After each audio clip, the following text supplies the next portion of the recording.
A woman in a faded floral dress walks into a high-level boardroom by accident. Everyone laughs until she opens her mouth.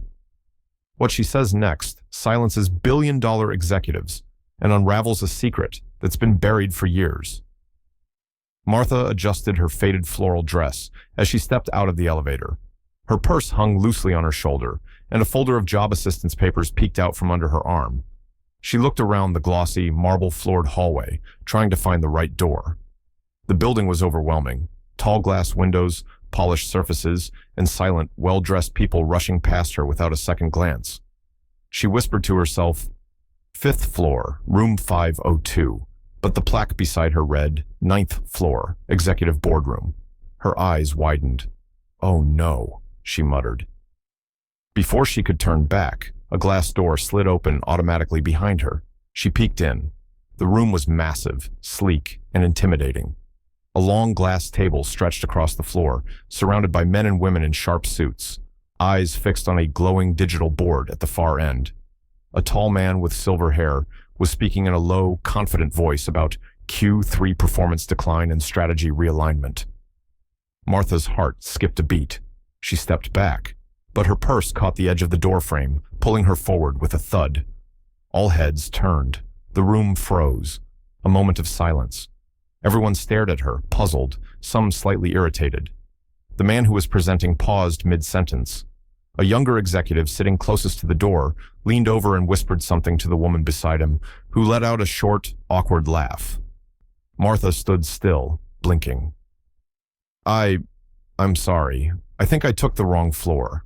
I was looking for the job assistance office," she said quietly. Someone coughed. An older woman in a gray suit narrowed her eyes but said nothing. A man near the end of the table looked her up and down, then looked away, amused. Another rolled his eyes and whispered something under his breath that made two others smirk. Still holding the strap of her purse tightly, Martha continued, "They said room 502, but I think this doesn't look like it." No one replied. The presenter raised an eyebrow and stepped back from the screen. The room felt colder than it had moments ago. One of the younger executives, his name tag read Chambers, chuckled. "Unless you're here to serve coffee or clean the windows, you're in the wrong place, ma'am." The laughter that followed was low, but it cut deep. Martha looked at him, then looked at the screen behind him. A complex slide was up, some sort of data analysis graph and equations about product testing timelines and market projections. Her eyes landed on a section in red. Failure point prediction, model 5.3.2. She frowned softly. "This formula," she said half to herself. "Something seems off." The room went quiet again. Mr. Chambers stopped smiling. "I beg your pardon?" he asked, almost mockingly. Martha took a step forward without realizing it, her eyes still on the screen. "I'm sorry, I don't mean to interrupt. I'll leave. It's just the variables here. They don't align with the base prediction model. If you're running this through linear regression, then the slope shouldn't be increasing. It should remain flat, or even decline, based on the values listed." The silence in the room thickened. Chambers leaned back, folding his arms, amused. "And how would you know that?" Martha blinked. She didn't answer. She clutched her folder tighter, looked around the room once more, her cheeks flushing with embarrassment, and said quietly, "I should go. I really didn't mean to bother anyone." She turned to leave, but the CEO, still silent at the head of the table, raised his hand. His eyes hadn't left her since she spoke. He looked at the red error message on the screen, then back at Martha. "Wait," he said, his voice calm but firm. "What did you just say about the slope?" Martha hesitated. She looked back at the board. "The equation. If that's the one predicting the failure rate, it's probably referencing your earlier variable for time versus material decay. But based on the data you've posted, that line shouldn't be trending upward unless your temperature coefficients changed, did they?" There was a pause. The lead engineer, a man in his early 40s, suddenly stood up, walking toward the screen. The CEO leaned back in his chair, intrigued. Martha looked around again, confused. "I'm sorry, really. I shouldn't have said anything." "No," the CEO said. "Don't go. I want to hear more." The air in the room had changed. The quiet scoffs were gone. replaced by a heavy, almost uncomfortable stillness. All eyes followed Martha as she took a hesitant step forward. Her hands trembled slightly, not from fear, but from a familiar discomfort, being watched, being judged. Mr. Chambers leaned back in his chair, clearly annoyed that the moment hadn't gone the way he expected. "All right, let's indulge her," he said with a smirk. "Maybe she'll teach us something about cleaning supplies and quantum physics." A few executives chuckled again, but the CEO didn't. He turned to the lead engineer.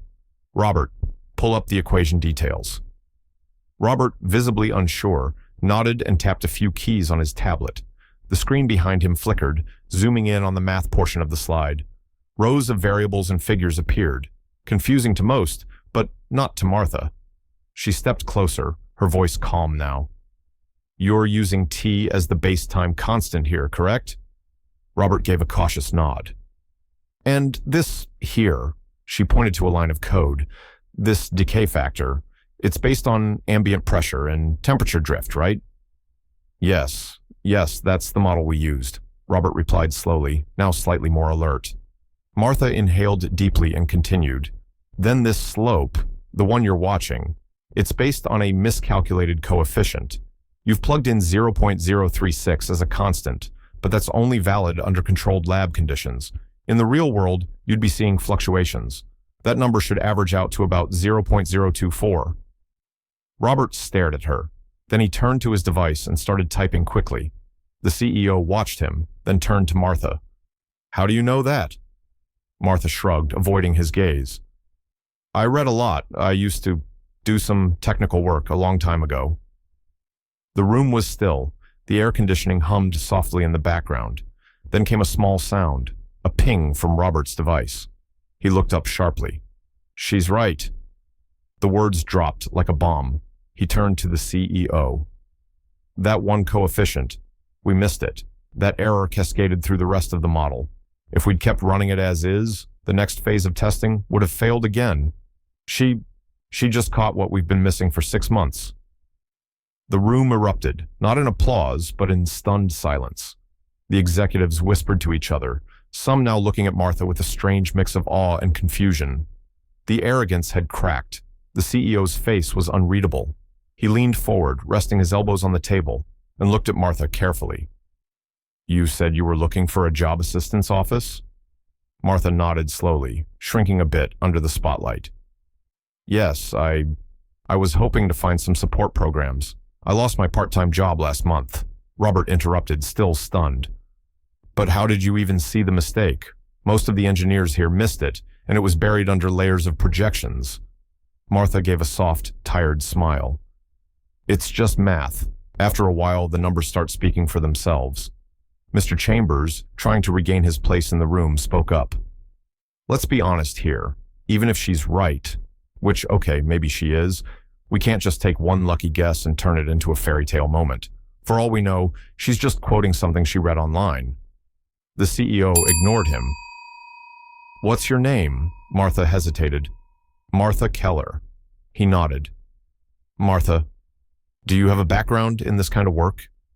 She looked at the ground. "It's been a long time. I'm not really in that world anymore." The CEO stood from his chair. "Well, maybe you should be." Chambers raised an eyebrow. "You can't be serious." But the CEO was already walking toward her. "Can you stay a little longer, Martha?" "I'd like to ask you a few questions." Martha looked back at the open door, unsure of herself, unsure of where this strange moment was heading. "I suppose I can spare a few minutes," she said. The room that had laughed at her was now completely silent, not out of discomfort this time, but anticipation.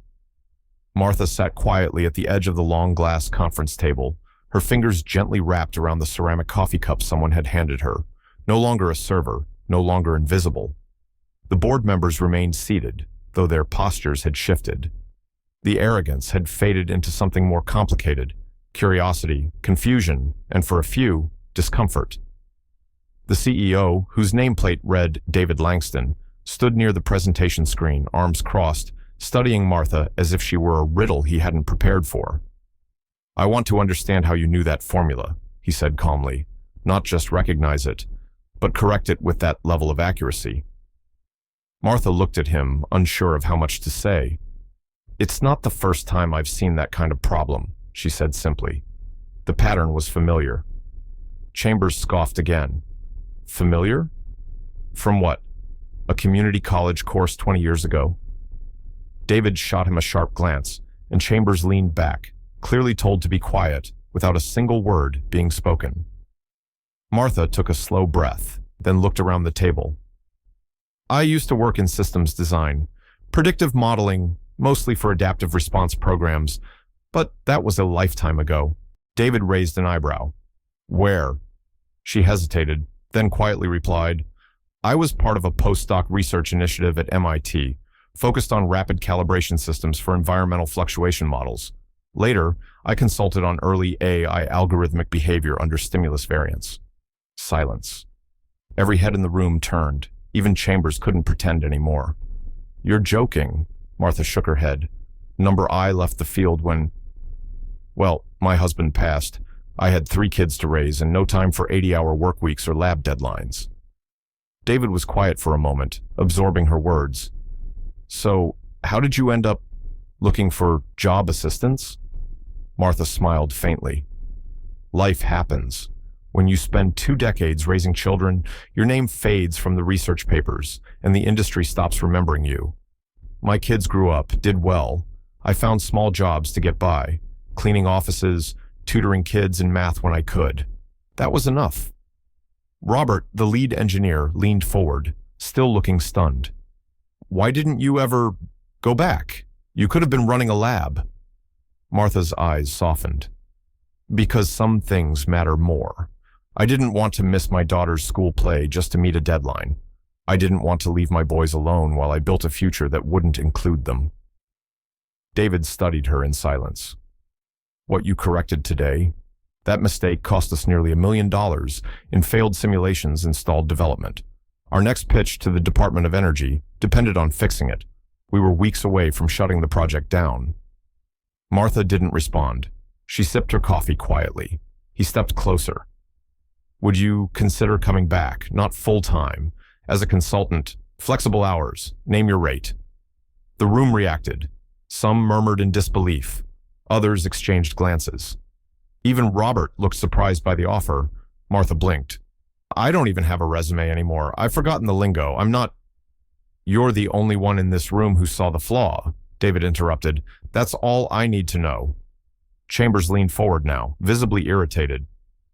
"With all due respect, we're just going to bring in someone off the street because she fixed one problem?" David looked at him coldly. "No, we're going to bring in someone who fixed the problem none of us could fix." Then he turned back to Martha, his voice softer again. "What do you say?" She didn't answer right away. Her thoughts drifted to her late husband, to the nights she stayed up teaching her children, to the classrooms she once dreamed of teaching in again. Then she looked up. "I can give it a try, but I don't want any special treatment." David smiled. "Good, because we don't do special treatment here. We will get results." There was a pause. Then, almost as if the weight of the room shifted, Robert stood and extended his hand. "Welcome aboard, Martha." She shook it slowly, still unsure if she was dreaming. Behind her, the screen still glowed with the corrected formula she had drawn just minutes earlier. Outside the window, the city carried on. No one in the streets below knew that a quiet woman in a floral dress had just changed the course of a major corporation. That night, the office floor was almost empty. Most of the board members had gone home, shaken, but trying to pretend otherwise. David Langston stayed behind, watching the security footage of the meeting on his private tablet, replaying the moment Martha stepped up to the board and rewrote their future with a single line of math. Something about her voice, her calm presence, it gnawed at him, not just because she was smart, but because she was too familiar. He opened his laptop and typed into a confidential federal contractor database, a system only a few executives had access to. He searched Martha Elwood, MIT, Predictive Modeling, AI Viselkades Algoritmusak. The screen blinked once, then lit up. There she was, but not just a former engineer. She had been part of a classified DARPA-backed think tank over a decade ago. Her team had helped develop one of the first experimental AI defense models used in national simulations. Most of her work was buried in restricted files. Her name didn't appear on public patents, not because she wasn't good enough, but because the government wanted her work to disappear from public records. David's eyes widened. She didn't just leave her career, she had been erased from it. Elsewhere in the city, Martha rode the subway home, her floral dress a little wrinkled now, her shoes dusty. She held a small brown envelope in her lap, the consulting agreement David had insisted she take home to review. She hadn't signed it yet. Across from her, a teenage boy with a skateboard watched her curiously. "You work in that tall building?" he asked, pointing out the window as the skyline sped past. Martha smiled faintly. "I might." "You don't look like the people in suits," he said. "I'm not like them," she said, more to herself than to him. Back in her small apartment, Martha placed the envelope on the counter. The place was neat but modest. 2 photos hung near the window, one of her late husband, the other of her kids in graduation robes. She sat at the kitchen table and opened a drawer. Inside, old papers, letters, and a sealed folder labeled Project C-Ray, discontinued, classified. She hadn't touched it in years. Flipping through the pages, her hands trembled. The models, the equations, they were once her world. At the end, a letter, typed, unsigned. "You were right to walk away. If you come back, do it on your terms." Her phone buzzed, unknown. "Number, you shouldn't have gone to the 9th floor." Another text followed, unknown number. "They know who you are. Don't trust the offer." She rushed to the window. A black sedan sat across the street, engine on, lights off. She didn't feel invisible anymore. 5 minutes later, a knock. A man in a gray coat stood at her door, calm eyes, empty hands. "You're not safe," he said. "They're after the formula." She whispered, "What formula?" "The one you just revived, from C-Ray." Her heart sank. This wasn't about a job. It was about what she once built and what they tried to bury. Now it was back, and so was the danger. The next morning, Martha sat at the table, the contract untouched, coffee cold, the C-Ray folder open. That formula she corrected. It wasn't a math fix. It was a buried algorithm, one that could predict decisions before they happened. Too powerful, shut down by the government. But yesterday, she brought it back. Her phone rang. Unknown number. She didn't answer. Then came the knock again, louder this time. She grabbed the folder, stuffed it in her bag, and looked out the window. The black sedan was gone, replaced by a different car with tinted windows and a subtle government plate. She froze. Another knock. From the back door. She turned quickly. It was the same man from last night. No coat. No disguise. "I'm not here to hurt you," he said, hands up, "but you have to move. Now." She stared. "You didn't even tell me your name." "Call me Henry," he said. "I worked with your husband, from the beginning." Her eyes widened. "You knew Richard?" He nodded. "Richard knew they'd come if the model resurfaced. He made me promise to protect you." Martha's voice cracked. "He told me to walk away, to disappear." "And you did," Henry said, "but genius doesn't stay buried." Outside, 2 men in suits rushed toward the building. "No more time," Henry said, handing her a flash drive. "This holds the original simulations. If they get it, it's a weapon. But if you hold it, you decide what happens next." Martha took it. "Why me?" "Because you're the only one smart enough and kind enough to know where the line is." Before she could speak, Henry opened the back door and led her down the fire escape. At the same moment, her front door burst open. She didn't look back. They vanished into the city. 3 days later, headlines exploded. "Cleaning lady is MIT genius, secretly solves $12 million defense puzzle." Some called her a hero, others a fraud. Martha didn't care. She had vanished again. Only this time, it was on her terms. Months passed. Then, one spring afternoon, a simple video appeared online. No music. Just a woman in a small classroom, teaching predictive algorithms to kids in a poor neighborhood. It was Martha, Teaching again, not for money, not for fame, but for purpose. The caption read, "Brilliance has no dress code. Kindness needs no permission." It went viral within hours.